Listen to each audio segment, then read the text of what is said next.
بیوی اور girl friend boy friend میں فرق ہی ختم کر دیا۔ جہلم والی سرکار بھی بڑی فلم ہے۔ جہلم والی سرکار کا بھی ایک نیا انٹرویو آیا ہے، اس میں جہلم والی سرکار سے کسی نے پوچھا، یہ میں نے اب نام رکھا ہے جہلم، کیونکہ ایک تو شف والی سرکار کا تو بیڑا غرق کیا نا اس نے، اقرار الحسن نے، تو جہلم والی سرکار سے کسی نے پوچھا بھی ایک چینل پہ کہ اگر شوہر بیوی سے یعنی بیوی ہم بستری نہ کرنے دے، شوہر اس پہ زبردستی کر سکتا ہے؟ جہلم والی سرکار نے کہا نہیں کر سکتا۔ پہلے تو ترغیب دی خواتین کو چاہیے ایکچولی یوں نہ کریں، ایسا نہ کریں، یوں نہ ایکچولی، لیکن گھمانے کی کوشش کی، لیکن اس وہ اینکر بڑا ہوشیار تھا، اس نے کہا یعنی اس کا مقصد ہے یس اور نو میں، تو جواب یہ تھا کہ نو، حالانکہ یہ جواب غلط ہے، سمجھو، کیونکہ گرل فرینڈ اور بیوی میں بولو یہی فرق ہے، یہ اسلام نہیں ہے بھائی، یا تو آپ سیکولر قوتوں کو خوش کر رہے ہو۔ اور پوچھنے والے نے پوچھا جنسی طور پر ہراساں کرنا بیوی کو، یہ لفظ ہی غلط ہے، جنسی طور پر ہراساں کرنا۔ دیکھو اللہ تعالیٰ نے عورت کو کتنے حق دیے ہیں، مینسز ہے نا وہ معذور ہے اس وقت، تو مینسز میں شوہر کو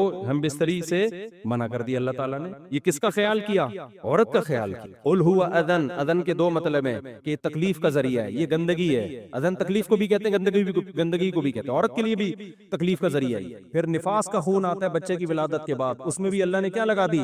پابندی۔ پھر اگر واقعی عورت بیمار ہے تو اس میں بھی پابندی ہے۔ اب یہ جب عورت کو رائٹ دی ہیں تو کچھ رائٹ کس کو دی ہیں؟ مرد کو دی ہیں۔ کیا آپ نہ بیمار ہو، نہ آپ کو مینسز آ رہے ہیں، نہ نفاس کا خون آ رہا ہے، پھر اگر شوہر آنا چاہتا ہے تو وہ بھی تو بوائے فرینڈ تھوڑی ہے، اس میں اور بوائے فرینڈ میں تھوڑا سا تو فرق رکھو۔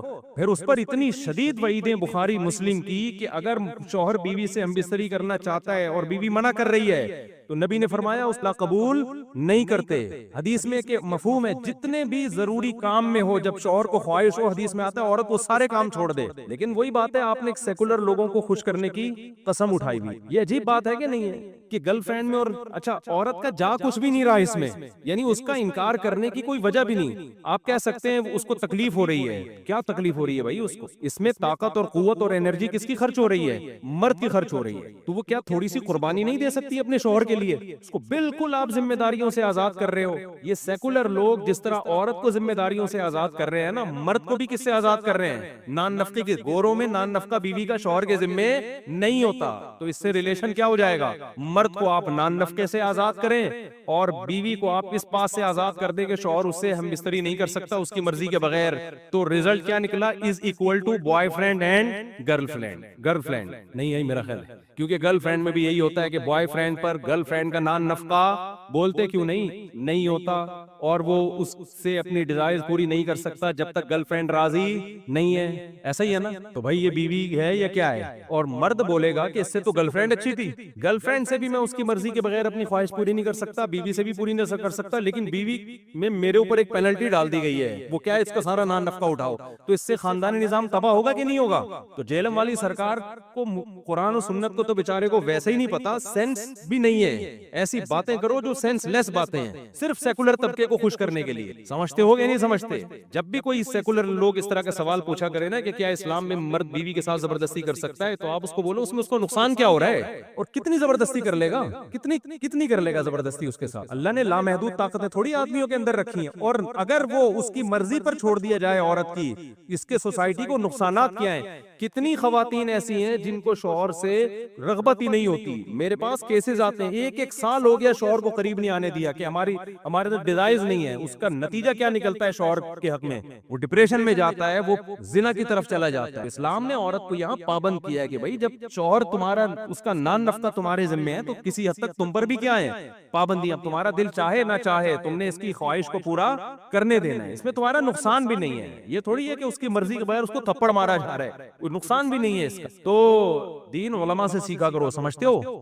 سورہ مؤکدہ پڑھ رہے ہیں یا فرض نماز پڑھ رہے ہیں یا وطر پڑھ رہے ہیں، جیسے ظہر سے پہلے کی 4 سنتیں ہیں یا فرض نماز ہے یا وطر، ان کے پہلے قعدے میں اتحیات کے بعد اٹھنا لازم ہے۔ اگر آپ نہیں اٹھیں گے، درود شریف پڑھیں گے یا آگے دعا پڑھیں گے تو یہ جائز نہیں ہے۔ باقی کتنا درود شریف غلطی سے پڑھ لیا تو سدہ صاحب کرنا پڑے گا، تھوڑا سا پڑھنے سے نہیں۔ تو اس میں بہت سی کتابوں میں لکھا ہے اللہم صلی علی محمد، تو وہ ٹھیک نہیں ہے، ایھا النبیو کی ہاں تک۔ وجہ اس کی ہے کہ اس بارے میں ہمیں قرآن و سنت سے واضح طور پر کچھ بھی نہیں ملتی کہ اتنی تاخیر سے سجدہ سہو واجب. اتنا تو ہے کہ اتحیات سے آپ کھڑے ہو جائیں, کیونکہ نبی صلی اللہ علیہ وسلم پہلے قعدے میں اتحیات کے بعد کھڑے ہو جایا کرتے. تو اس سے پتہ چلتا ہے آگے درود پڑھنا جائز نہیں ہے, تاخیر جائز نہیں ہے قیام میں. لیکن اب ہمیں قرآن و سنت میں واضح طور پہ نہیں ملتا کہ کتنی تاخیر. تو فاتقوا اللہ ما استطعتم, قرآن کہتا ہے جتنی اللہ سے استطاعت ہے ڈرنے کی ڈرو. تو مجتہدین نے پھر اجتہاد کی. اب ظاہر ہے تاخیر, میں اس لیے اتنی ڈیٹیل بتا رہا ہوں کہ لوگ فوراً کہتے ہیں کون سی حدیث میں ہے کہ جی یہاں تک پڑھنے سے واجب ہوتا ہے. تو آپ بتا دیں پھر کہاں تک پڑھنے سے واجب ہوتا ہے, اس پہ آپ حدیث پیش کر دیں. تو جب قرآن و سنت میں واضح نہیں ہوتی تو پھر اجتہاد کیا جاتا ہے نا. تو اجتہاد بھی یہ بات ہے کہ فقہا نے اس کو اجتہاد کیا ہے کہ نماز ہے تو نماز کے ایک رکن کے بقدر اگر تاخیر ہو جائے, کیونکہ یہ تاخیر نماز میں تاخیر سمجھی جاتی ہے, ایک ایسا رکن جس میں پراپر رکن ادا ہو سکتا ہے. تو پراپر رکن کم سے کم 3 تسبیحات سے ادا ہوتا ہے پراپر, جیسے 3 دفعہ کم از کم آپ سبحان ربی العظیم پڑھیں گے رکوع میں, کم سے کم 3 دفعہ جو سنت کا ادنا درجہ ہے. تو اس لیے حضرات نے کہا, فقہا نے لکھا کہ کم سے کم 3 دفعہ کی تسبیحات کے بقدر اگر تاخیر ہو جائے تو سجدہ سہو واجب ہوگا. یعنی ایک رکن ایک حیثیت ہوتی ہے اس. اب اس سے بہت سے لوگ یہ سمجھے کہ 3 دفعہ تسبیح کا مطلب 3 دفعہ سبحان اللہ, حالانکہ اس میں تسبیح سے مراد نماز کی تسبیح مراد. تو بعض حضرات اس طرف گئے جتنی دیر میں 3 دفعہ سبحان اللہ آپ کہہ سکتے, لیکن صحیح بات یہ کہ جتنی دیر میں سبحان ربی العظیم یا سبحان ربی الاعلی کہہ سکتے. تو وہ جو حروف بنتے ہیں ایھا النبیو کی ہاں تک بنتے ہیں. اصل تو یہ کہ اتنی تاخیر ہو جائے. تو حضرات فقہا نے آسانی کے لیے کہ بھئی 3 دفعہ تسبیح جو ہے نا وہ ایھا النبیو کی ہاں تک پوری ہو جاتی. تو اس لیے وہاں تک اگر کوئی تاخیر کر لے تو سجدہ سہو واجب, اور وہاں تک تاخیر نہ کرے اس سے کم پڑے تو سجدہ سہو واجب. اچھا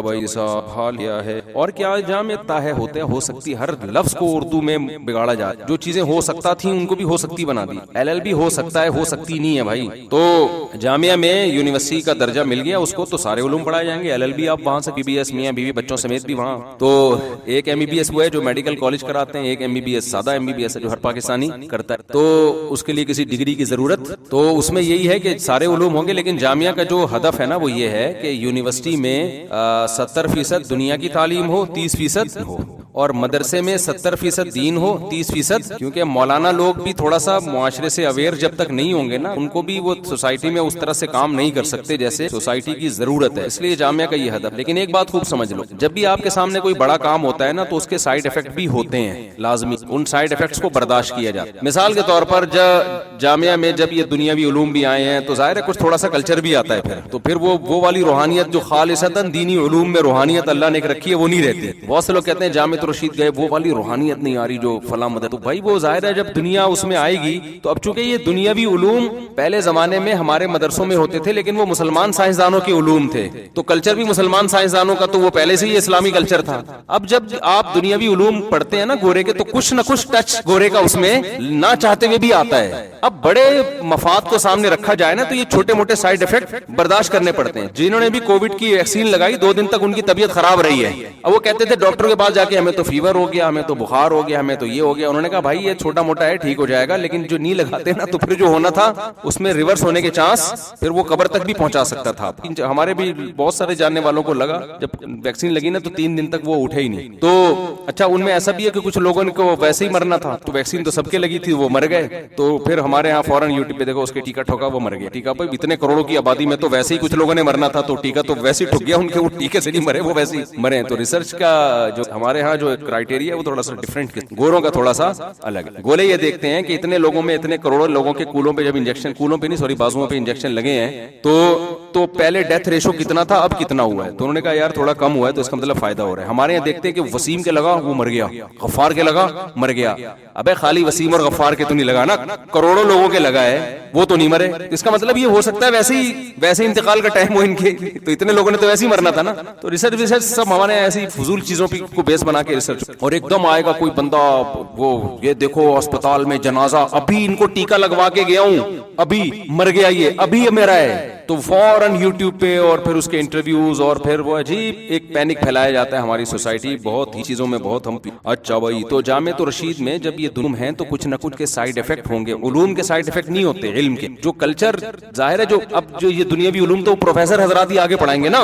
اب یونیورسٹیوں میں جو پڑھائیں گے تو پروفیسر لوگ آئیں گے نا. اس دن مجھ سے کسی نے کہا جامع رشید میں ایک انٹی ٹہل رہی تھی, جامعہ میں انٹی کا کیا کام ہے, یہ مدرسہ ہے یا انٹی کیا کر رہی ہیں. تو پھر ہم نے تحقیق کی پتہ چلا کہ جی وہ جو ایجوکیشن ایجوکیشن بورڈ کی ایک ممبر ہیں, وہ سروے کے لیے آئی تھی. تو اب سروے کے لیے جب انٹی آئیں گی تو مدرسہ ان کو یہ کہہ کے تھوڑی نکال سکتا ہے یہاں صرف انٹے آ سکتے ہیں, انٹیوں پر یہاں پابندی. وہ تو گورنمنٹ کی ریکوائرمنٹ ہے بھائی. وہ جو بھی سروے کے لیے جو بھی آئے گا, چاہے وہ کچھ بھی ہو, مرد ہو یا عورت ہو یا کچھ بھی ہو, وہ کچھ بھی, تو کیونکہ LGBT بھی بہت پھیل رہا ہے نا, تو وہ کچھ بھی ہو اس کو آپ روک نہیں سکتے. تو جب یہ چیزیں آئیں گی تو تمام لوازمات کے ساتھ آئیں گی. اب اس میں دیکھنا یہ ہے کہ بڑا نقصان کس میں ہے, کہ انٹی کی وجہ سے ہم ایجوکیشن ہی پہ پابندی لگا دیں تو پھر بھائی پھر جو اس کے جو سائیڈ افیکٹ ہیں وہ بہت ہی خطرناک ہیں. تو اس لیے یہ سب چیزیں برداشت کرنی پڑتی ہیں. اس کی مثال ہے کہ بھائی جب آپ جو یونیورسٹی میں پڑھتے ہیں تو اس میں بھی تو اس کے بھی تو سائیڈ افیکٹ ہیں یا نہیں ہیں. کتنے لڑکے ہم سے کہتے ہیں ہم کراچی یونیورسٹی میں, ہم پنجاب یونیورسٹی میں, وہاں جا کے نظر کی حفاظت نہیں ہوتی, یہاں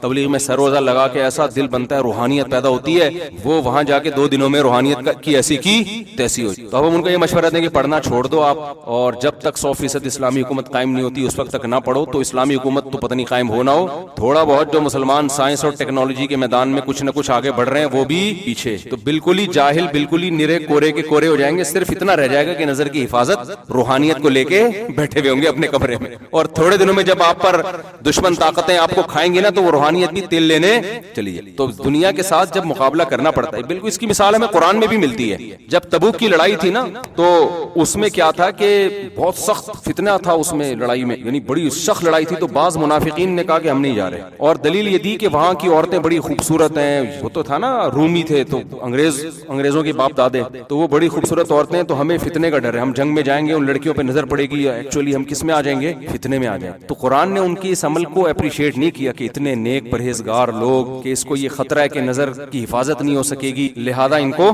یہ بالکل صحیح نیت سے رک رہے ہیں. قرآن نے کہا الا فی الفتنۃ سقطوا, فتنے میں تو تم پڑ گئے ہو جہاز سے بچ کے. جہاز سے پیچھے رہنے میں جو فتنہ ہے, دشمن حملہ کر کے کاٹ کے کھا جائے گا تمہیں, سارا اسلامی نظام تباہ و برباد ہو جائے گا, ساری محنت ضائع ہو جائے گی. یہ فتنہ بڑا ہے, اور یہ جو تم فتنے کی بات کر رہے ہو یہ جھوٹ بول رہا ہے فتنے کے نام پہ. اگر اس کو اللہ کا خوف ہوتا نا تو یہ اس فتنے کو چھوٹا سمجھتا, اس فتنے کو بڑا. تو یہ لیبل لگا رہے ہیں فتنے کا, اصل فتنہ نہیں ہے. اصل تو یہ کہ اس کو جہنم کی آگ کا خوف نہیں ہے. تو بعض دفعہ لیبل بڑا اچھا لگایا جاتا ہے, لیبل بڑا اچھا لگایا جاتا ہے, ایکچولی اصل میں نظر کی حفاظت. بھائی آگے مسلمان قوم کا بیڑا غرق ہو رہا ہے تو نظر کی حفاظت کرو, ہم نہیں کہہ رہے کہ وہاں جا کے نہیں کرو. روحانیت ختم ہو رہی ہے, اس کو دوبارہ سے انسٹال کرو سافٹ ویئر, وہ لگے رہو, لیکن ساتھ ساتھ آپ کو سائنس اور ٹیکنالوجی کے میدان میں آگے بڑھنا پڑے گا. اس میں اگر آپ پیچھے ہو گئے نا مسلم قوم تو بیڑا غرق ہو جائے گا. سمجھتا ہے کہ نہیں سمجھتا ہے؟ تو اس لیے اب یہ تو سب چیزیں سوسائٹی کا حصہ ہیں, تو اب انہی میں رہ کے ہی آپ نے نیک بننا ہے. ایسا نیک بننے کے لیے پھر جنگل میں ہی جانا پڑے گا اور وہاں رہ کے پھر کسی کام کی. اچھا بھائی, اس لیے جامعۃ الرشید کام جو کر رہا ہے اس کے سائیڈ افیکٹ ہم مانتے ہیں کہ ہوں گے, اور وہ ہو سکتا ہے آگے جا کے اس سے بھی زیادہ سائیڈ افیکٹ آپ کو نظر آئے. آپ کہیں کیسا مت ہے یار, یہاں تو لڑکیاں بھی پڑھ رہی ہیں. اب یونیورسٹی میں آپ ایسا نہیں کر سکتے کہ لڑکیوں پہ پابندی لگائیں. ہاں جامعہ یہ ضرور کرے گا کہ لڑکیوں کے لیے سیپریٹ انتظام ہو, کو ایجوکیشن نہیں ہوگی, لیکن لڑکیاں بھی ہوں گی. اب یہ تو یعنی اس کے بغیر تو آپ کو آپ کی یونیورسٹی رجسٹرڈ ہی نہیں ہوتی, اس کو پرمیشن ہی نہیں ملتی ہے. تو اب اس میں یہ ہے کہ اچھا یار وہ لڑکیاں بھی آ رہی ہیں, بھائی آ رہی ہیں. اب اس میں یہ ہوگا کہ جو مدرسۃ البنات کی لڑکیوں کا ماحول ہوتا ہے وہ والا ماحول وہاں پر نہیں ہوگا, لیکن کوشش کریں گے کہ کم از کم وہ والا بےہودہ ماحول نہ ہو جو دیگر یونیورسٹی میں ہو رہا ہے. تو شر کو جب ختم کرنے کی کوشش کی جاتی ہے نا, تو یا تو آپ کے پاس ریاست ہو, حکومت ہو, پھر تو آپ بالکل جیسے افغانستان میں کر دی انہوں نے تو پوری پابندیاں لگا دی, اس ڈریس میں آئیں گی ورنہ نہیں آئیں گی, ٹھیک ہے نا. اور جب آپ کے پاس ریاست ہو تو ایسا ہے, اگر ریاست نہیں ہے آپ کے پاس تو پھر شر کو اگر آپ ختم نہیں کر سکتے تو آپ کم کرنے کی کوشش کریں. کم از کم جامعہ لڑکیوں کے لیے, یونیورسٹی کے لیے ایک ایسا پلیٹ فارم تو دے دے گا نا کہ جو اسکارف لینا چاہتی ہیں, جو ایک لبرل ماحول میں نہیں پڑھنا چاہتی, ان کو تو ایجوکیشن کے لیے اچھی جگہ ملے گی نا. اب تو جو پردہ کرنا چاہتی ہے, جو چاہتی ہے کہ میں برائی سے بچوں, اس کے پاس بھی کوئی آپشن ہے ہی نہیں, اس کے پاس کوئی آپشن ہی نہیں ہے. تو اس کو یا تو ایجوکیشن سے محروم ہو جائے یا اسی بےہودہ ماحول میں جائے. وہ جو چل رہا ہے, ابھی میں زیادہ نہیں بولتا کیا ماحول چل رہا ہے, ایسا نہ ہو کہ یونیورسٹی والے مجھے بولیں گے کس قسم کی باتیں. تو رپورٹیں جو آ رہی ہے نا, ایجوکیشن کے علاوہ بھی بہت کچھ یونیورسٹیوں میں ہوتا ہے, بہت زیادہ نہیں ہوتا لیکن ہوتا ہے. تو بگڑ رہی ہیں لڑکیاں, تو کم از کم جامعۃ الرشید اتنا تو کر دے گا نا کہ جس نے نہیں بگڑنا وہ یہاں کے پڑھ لے. بھائی تھوڑا سا تمیز کا ڈریس ہوگا, اس میں کچھ پابندیاں لگا دیں گے, کچھ نہیں لگا سکتے. تو یہ اب اس میں بھی ظاہر ہے آپ اس کو جب کمپیئر کریں گے دیگر مدارس سے تو ظاہر ہے وہ والی روحانیت. دیگر مدارس میں تو بالکل ایک اسلامی ماحول ہوتا ہے, لیکن جب آپ فیوچر سے آپ مقابلہ کریں گے, اگر ہم نے اس شر کو ختم کرنا ہے, فیوچر میں کوئی ایسی لڑکی جو اسلامی ماحول میں ایجوکیشن حاصل, وہ چاہتی ہے ڈاکٹر بنے لیکن تمیز کے ماحول میں بنے, تو پھر اس کے آپ کے پاس کیا, اس کے لیے تو پھر یہی حل ہے بھائی, یہ برداشت کرنا پڑے گا. بڑی مصیبت سے بچنے کے لیے ہمیشہ چھوٹی مصیبت کو برداشت کیا جاتا ہے. سمجھتے ہو کہ نہیں سمجھتے؟ بھائی حاجی عبدالرحمان کی نوکری کا مسئلہ دعا کی مر کے دکھا دوں, سوری استغفر اللہ, یعنی کوئی بھی مرا ہوا ہو تو اس کا پورا پراپر, ویسے تو یوٹیوب پہ بھی ویڈیو پڑی لیکن کسی وقت میں بھی بتا دوں گا. عافیت صاحب کا جہنم اور موت کا خوف بہت زیادہ ہے, کیا کریں. دیکھو بعض لوگوں میں یہ موت کا خوف دل کی کمزوری کی وجہ سے, تقویٰ نہیں ہوتا, وہ تھوڑی سا بھی انسان کا دل کمزور ہو, صحت کمزور ہو نا, تو وہ چھوٹی چھوٹی چیزوں سے بہت ڈر رہا ہوتا ہے. تو اس کے لیے ہے آپ خمیرہ ابریشم کھائیں صبح صبح, صحیح بتا رہا ہوں. خمیرہ ابریشم جو ہے نا حکیمی دوا ہے, بعض حکیمی دوائیں بڑی خاندانی ہیں, بڑی خاندانی. اسی طرح ایک خمیرہ مراویر کر کے آتا ہے کوئی, دل کے لیے بہت اچھا, ایسے دل کو جن کو گھبراتا رہتا ہو نا, لیکن کسی حکیم سے مشورہ کر لیں, کیونکہ ظاہر ہے وہ ایک میٹھی دوا ہے, تو ایسا نہ ہو شوگر وگر کا مسئلہ ہو تو وہ کھا کے شوگر لیول ہی نہ بلند ہو. کوئی کسی حکیم سے اپنی نبض ببض, کوئی تمیزدار اچھا حکیم ہو, ڈرامے باز نہ ہو, تو اس سے اس کو بتا دیں. تو دل کی حکمت میں بڑی اچھی اچھی دوائیں ہیں, بہت دل کو فرحت ملتا ہے, اس سے فرحت ملتی ہے, سکون ملتا ہے. فرحت تو ملتی ہے نا, ملتا نہیں ہے. میں نے اس پہ اعتراض کیا تھا نا, اردو میں یہ لفظ مؤنث ہے, اس کو مذکر مؤنث بنا دیا, تو جو مؤنث ہے ہم اس کو بعض دفعہ مذکر بنا دیتے. تو بعض دوائیں ایسی ہیں حکمت میں جن کے کوئی سائیڈ افیکٹ بھی نہیں ہے, لیکن بہت زبردست, وہ دل کے لیے, آپ کے اعصاب کے لیے بہت زبردست ہوتی ہیں, اور بالکل آرگینک ہوتی ہیں, اس کے وہ سائیڈ افیکٹ نہیں ہوتے جو بعض ایلوپیتھک دواؤں کے ہوتے ہیں. لیکن اس میں یہ ہے کہ کوئی حکیم 2 نمبر نہ ہو اور چیز بھی 1 نمبر ہی دے رہا ہو. تو کمپنی کی چیزیں عام طور پر ٹھیک ہی ہوتی ہیں, کمپنی کی اگر تو خمیرہ ابریشم ہے, اور یہ اس طرح مراوی ٹائپ کی تلفظ بھی نہیں پتا, مراوی, تو وہ دل کے لیے بہت اچھی چیز ہے. تو اگر موت کا خوف کو ضرورت سے زیادہ ہو گیا ہے تو بعض دفعہ دل کی کمزور ہوتا ہے, اور اگر ایسا نہیں ہے, دل آپ کا فٹ فاٹ ہے, صحت تو آپ کی ماشاءاللہ فٹ فاٹ ہے, تو پھر موت کا خوف مسلط اگر ہو گیا ہے تو اس کو بیلنس کریں. اتنا ہے کہ نیندیں اڑنا شروع ہو گئی ہیں آپ کی, اور گھبرانا اور بے چینی شروع ہو گئی ہے, تو پھر تھوڑا سا امید کی چیزوں کو زیادہ, ٹھیک ہے نا, امید کی چیزوں کو زیادہ سوچیں. پھر موت کے تذکرے زیادہ نہ کریں. اسلام ہمیں اتنا موت یاد دلانا چاہتا ہے کہ جس سے ہم گناہ چھوڑ دیں, اتنا نہیں ہمیں دلانا چاہتا کہ ہماری جو روزمرہ کی زندگی متاثر ہونا شروع ہو جائے, کسی کام کے ہی نہ رہیں. اسلام کارآمد بنانا چاہتا ہے نا, اتنا موت کو مسلط کر لیا کہ کسی کام کا ہی نہیں رہا, ٹھیک ہے نا,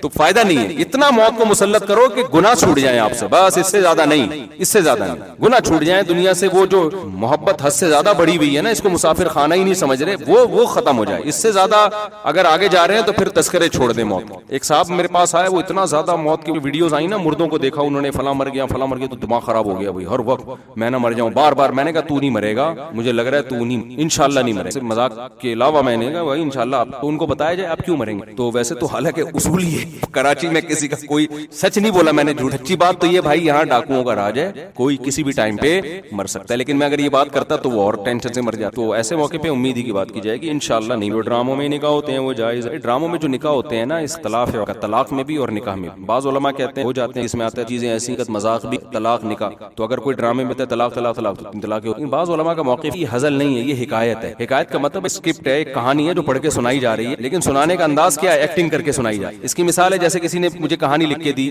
کہ ایک دفعہ زید جا رہا تھا اور زید کے اپنی بیوی سے لڑائی ہوئی. کہانی ہے نا, میں پڑھ کے سنا رہا ہوں. اور زید نے اپنی بیوی کو کہا کہ اپنی بیوی کا تم میری بیوی اور تمہیں طلاق ہے, طلاق ہے, طلاق ہے. تو آپ نے فوراً وہ ٹکڑا کاٹ لیا کہ مفتی صاحب کیا کر رہے ہیں, طلاق دے رہے ہیں. تو طلاق نہیں دے رہے, وہ کیا ہو رہا ہے کہ وہ کہانی کو نقل کر رہے ہیں. تو کریکٹر جو ڈرامہ ہے نا, اس میں اسکرپٹ لکھی جاتی ہے, کہانی ہوتی ہے, کریکٹر ہوتی ہے کہ ایک مرد ہے اور ایک عورت ہے, تو اس کہانی کو ریپیٹ کر رہا ہے وہ. جب کوئی حکایت کے طور پہ کسی الفاظ کو ریپیٹ کر رہا ہو تو وہ ہزل نہیں ہے, وہ نقل ہے. تو نقل سے طلاق واقع نہیں ہوتی, لیکن پھر بھی نہ طلاق ہوتی ہے نہ نکاح ہوتا ہے. لیکن پھر بھی ڈراموں میں ایسا کرنا نہیں چاہیے, سمجھتے ہو, کیونکہ نکاح اور طلاق کے بارے میں بار بار اللہ نے کہا کہ اللہ کی آیات کو مذاق مت بناؤ. تو ڈرامے میں اگر کسی نے بیوی کو طلاق دینی ہے نا, تو وہ پھر اپنی بیوی کو نہ دے بھائی, وہ کسی اور کی بیوی کو دے. ایسے احتیاط کے باہر, کیونکہ اختلاف آ گیا علماء کا, تو احتیاط کا تقاضا ہی ہے. یا ایسا کرے کہ کسی کو بٹھا کے بولے کہ تمہیں طلاق ہے, اور بعد میں آپ کلپ میں اس کی بیوی بٹھا دیں سامنے, ٹھیک ہے نا, حصل میں اس کو نہ دیا ہو, بعد میں جوڑ دے کلپ کوئی دوسرا.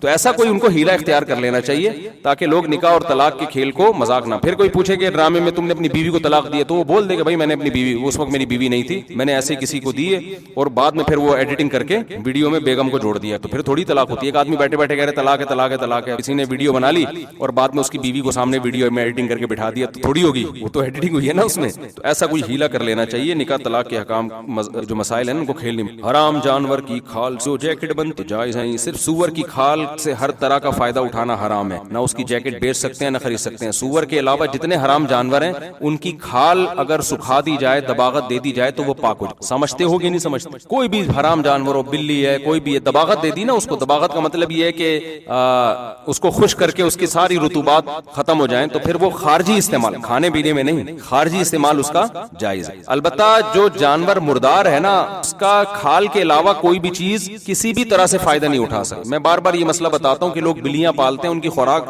فیڈ باہر سے آتی, وہ مردار وہ ذبیحہ نہیں ہوتا, تو بلی کو بھی نہیں کھلا سکتے, کتے کو بھی نہیں کھلا. سمجھتے ہیں کہ نہیں سمجھتے؟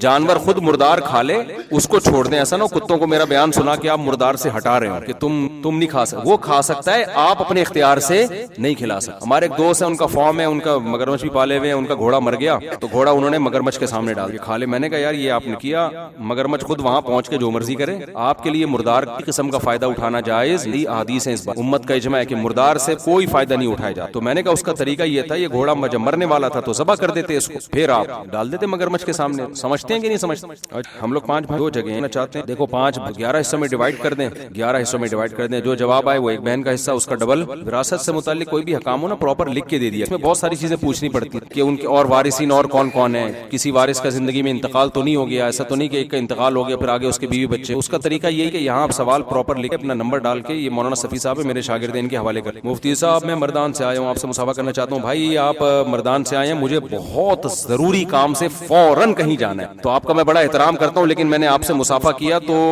بہت سے لوگوں کی پھر لائن لگ جائے گی اور مجھے بہت دیر ہو جائے. تو اب پھر انشاءاللہ کسی وقت ہم مصافحہ بھی کریں گے, اللہ نے موقع دیا تو چائے بھی پیئیں گے. ایک کوئی سوال پوچھنا ہو تو ویسے وہ مردان والا ہے کہاں پہ بھائی, آپ کوئی اور نہ اٹھے. ہاں جی ہاں پڑھ سکتے. بہت زیادہ جلدی ہو تو رکوع اور سجدے کی ایک مرتبہ بھی پڑھ سے ہیں. ابھی جلدی ہو, شادی میں جانا ہے اپنی. ہاں اگر محافظ نماز پڑھ رہا ہے اور اس کو فائر کی آواز آئے تو وہ نماز توڑ دے. اگر باقی گولی کی فائر ہے تو اس کو پر واجب ہے کہ نماز پڑھ. سمجھتے ہو؟ نبی صلی اللہ علیہ وسلم نے فرمایا کہ اس نے نماز میں سانپ دیکھا, اسے چاہیے کہ سانپ کو مارے جا کے. وجہ کیا ہے؟ خطرہ ہے نا سانپ سے, آپ کو نہیں کاٹے گا, ہو سکتا ہے کسی دوسرے نمازی کو کاٹ لے. تو جس نے دیکھا وہ توڑے نماز اور جا کے اس سانپ کو مارے پہلے. تو سانپ کا سے موت کا اتنا یقین نہیں ہوتا, فائر سے زیادہ. یوٹیوب پہ ایسی ویڈیوز پڑی ہوئی ہیں کہ امام صاحب کا تقویٰ دیکھو, زلزلہ آ رہا ہے پھر بھی کھڑے, پیچھے پبلک بھاگ گئی نا, اور نیچے کمنٹس ہوتے ہیں ماشاءاللہ امام صاحب اور یہ ہوتا ہے. بے وقوف ہے بھائی وہ امام کہ زمین ہلی ہوئی اور پھر بھی خشوع و خضوع سے نماز پڑھا کے اپنے آپ کو بھی مروا رہا ہے اور پوری قوم کو بھی مروا رہا ہے. تو کہیں بھی کوئی خدا نہ خواستہ خطرہ ہو, فوراً سب سے پہلے اپنی حفاظتی تدبیر کا انتظام کرنا. سمجھتے ہو کہ نہیں سمجھتے؟ سب سے پہلے اپنی حفاظت کا انتظام کرنا چاہیے, فوراً ایکٹیو ہو جانا چاہیے. جان بچانا سب سے پہلے, نماز اس کے بعد. جان ہوگی تو نمازیں پڑھتے رہو گے نا.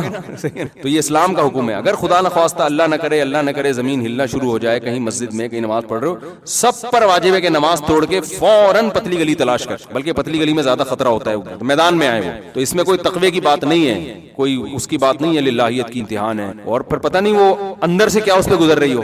وہ انگریز کے دور میں نا, انگریز مسلمانوں کو فوج میں بھرتی کرتا تھا, تو کسی نے کہا کہ یار تم مسلمانوں کو بھرتی کرتے ہو فلاں قوم کے لوگوں کو. اس نے کہا فلاں قوم کے لوگ جو ہے نا وہ بزدل ہوتے ہیں, فلاں کوئی خاص قسم کی قوم تھی, نام نہیں لیتا اس سے, قوم پرستی. تو انہوں نے کہا نہیں ہماری تو قوم کے لوگ بڑے بہادر ہوتے ہیں. انگریز نے کہا ٹھیک ہے آ جاؤ, ہم ایسا کرتے ہیں کیپ پہن کے کھڑا کرتے ہیں, نشانہ ماریں گے ٹوپی پہ, جو کھڑا رہ گیا بہادر ہے, جو بھاگ گیا ڈر گیا ہل گیا تو اس کا مطلب بزدل ہے. تو وہ مسلمان تھا, وہ خان صاحب تھے, ان کو کھڑا کیا, سر پہ گولی ماری, خان صاحب کھڑے ہوئے ویل ڈن بھائی. تو دوسرے پہ سر پہ گولی ماری, کھڑا ہوا ویل ڈن. یار یہ خان صاحب بھی بہادر نکلے اور یہ دوسری قوم کا بندہ جو غیر مسلم بھی بہادر ہے. تو انگریز نے کہا کہ یار اب کیونکہ وہ خراب ہو گئی ہے تو ٹوپی کے اس کو پیسے دو. جو دوسرا بندہ ہے اس نے کہا حضور دھوتی دھلائی کے پیسے بھی, دھوتی دھلائی کے پیسے بھی. تو بعض لوگوں پہ خوف کے اوپر کوئی اثرات نہیں ہوتے, لیکن انٹیریئر جو ہے نا ان کا وہ بہت ڈسٹرب ہوتا ہے. انٹیریئر جو ہے نا وہ بہت زیادہ ان کا ڈسٹربنس کا شکار ہو جاتا ہے. تو وہ پوری دھوتی اس کی بیچارے کی خراب ہو گئی. تو ایسا نہ ہو کہ زلزلہ آ رہا ہے آپ کھڑے ہوئے ہیں تو اوپر سے تو لگ رہا ہے بڑے بہادر ہیں اور انٹیریئر جو ہے آپ کا سارا ڈس بیلنس ہو جائے. یہ بینک دیتا ہے نہیں, بینک جو سود دیتا ہے سوائے ثواب کی نیت کے بغیر اسے کام میں لگے اور کوئی نہیں. ہاں اگر وہ غیر مسلم جو ہے وہ غریب ہے, مسکین ہے, تو وہ بھی بغیر ثواب کی نیت سے یعنی اس کو دینے کی الگ سے کوئی فضیلت نہیں ہے. جیسے کسی بھی خیر کے کام میں خرچ کر سکتے ہیں تو اس میں بھی خرچ کر. ہاں کھانا کھاتی صلی اللہ علیہ وسلم بساوقت اللہ کا شکر ادا کرنے کے لیے کون سا ذکر, الحمدللہ کا لفظ سب سے, کون سا عمل دیکھو پھر تو شکر میں سب سے پہلے یہ ہے کہ کی نعمت کھا رہے ہو اس کی نافرمانی نہ کرو. زبان سے تو ہم الحمدللہ کہہ لیتے ہیں بعض لوگ, لیکن جب اسی نعمت کو کھا کے اسی کی مرضی کے خلاف استعمال کر رہے ہیں تو یہ تو سب سے بڑی ناشکری. کافر سب سے بڑی ناشکری یہ کرتا ہے جس کی نعمت ہے اس کی طرف نسبت نہیں کرتا, یہ اس سے بھی بڑی نافرمانی. لیکن اس نافرمانی سے اللہ مسلمان کو بچاتے ہیں, وہ مانتا ہے کہ اللہ نے دیا. اگلا اسٹیپ ہے کہ پھر اس کی نافرمانی نہ کی. تو کافر کو اللہ بڑا ناشکرا کہتے ہیں کیونکہ وہ تو اللہ کی طرف منسوب ہی نہیں کرتا نا, وہ تو نیچر کے کھاتے میں ڈال دیتا ہے یا اپنے جو جھوٹا معبود ہے اس کے کھاتے میں ڈال دیتا. تو مسلمان کہتا ہے اللہ کی نعمت ہے, یہاں تک تو الحمدللہ مسلمان عمل کرتا ہے, لیکن آگے پھر اس کی نافرمانی. سب سے پہلا شکر یہ ہے کہ آپ جب اللہ کی نعمت سے فائدہ اٹھائیں تو اس کی نافرمانی نہ کریں. وقت کافی زیادہ ہو گیا, مجھے کہیں نکلنا ہے بھائی. سبحان اللہ و بحمدہ, اشہد ان لا الہ الا انت.